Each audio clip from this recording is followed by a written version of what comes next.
সুপ্রভাত বন্ধুরা, কেমন আছো তোমরা? আশা করি সবাই ভালো আছো। কালকে আমার মায়ের কাজ ছিল, তো আমার বড়দিদি বাড়িতে গিয়েছিলাম। বড়দিদি বাড়িতেই হলো মায়ের কাজ, কারণ বাপের বাড়ি হয় না মেয়েদের কাজ। আমার তো শ্বশুরবাড়ি বাংলাদেশ, মেজদি ভাইয়ের শ্বশুরবাড়ি বিহারে। ওদের যাওয়া আসা করতে 3 দিন কেটে যাবে, সেই সব চিন্তা ভাবনা করে যাই হোক বাবার বাড়িতে এই কয়দিন নিয়মকানুন পালন করে আজ মায়ের শ্রাদ্ধ। মেয়েদের বলে 3 দিনেই করতে হয়।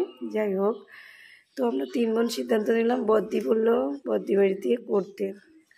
তো আমরা সবাই তো সকালবেলা চলে এসেছি, স্নান ধান করে গঙ্গায় গিয়েছিলাম স্নান করতে। ওখান থেকে একবারে দিদি বাড়ি চলে এসেছি। তো এই যে আমরা কাজে বসেছি এখন। দিদি বাড়িতে দিদিদের হচ্ছে ঠাকুরের সাজের কারখানা আছে। এখন তো দুর্গাপুজোর সামনে, ওদের তো ঘর ভর্তি মাল। তবু কী করবো, এইটুকুনি প্যাসেজ আছে, এর মধ্যে আমরা ওদের এই ঘর ওই ঘর ডাইনিং সবই দেখো ওদের মালে ভর্তি। কারণ ঠাকুরের সাজ, দুর্গাপুজোর হাতে গোনার কটা দিন, ওদের এমন চাপ। তার মধ্যে আমার মাটাও গেল চলে, সত্যি চারদিকে আমাদের এলোমেলো হয়ে গেল আর কি। যাই হোক, আমরা মায়ের কাজ সম্পূর্ণ করে এখন এগুলো সব পুকুরে বা নদীতে দিতে হয়। ঠাকুরমশাই বললো সব গোটায় গোটায় নিয়েছি বালতির মধ্যে, এগুলো দিয়ে এসে তারপরে আমরা একটু কিছু মুখে দেব। তো আমরা সবাই রেডি হয়ে গেছি। দিদিদের বাড়ির সামনে অঞ্জনা নদী আছে, সেই নদীতে গিয়ে এগুলো দিয়ে আসতে হবে।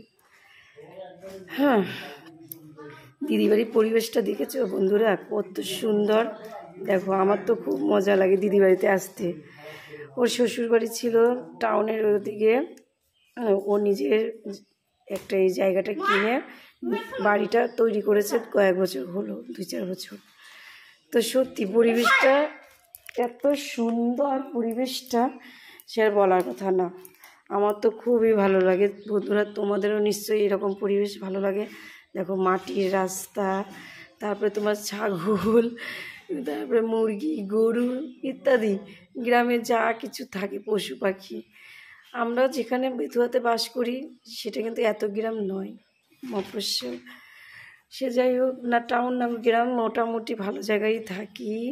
আর এটা একটু বেশি গ্রাম দিদিদের এখানে, কিন্তু গ্রামটা আমাদের খুবই পছন্দের একটা জায়গা। আমরা মাঝে মাঝে দিদি বাড়িতে আসি বেড়াতে, আর এগুলো অনুভব করি। প্রকৃতি এত সুন্দর সেজে উঠেছে, দেখো চারকোনা। এই দেখো, এটা হচ্ছে অঞ্জনা নদী।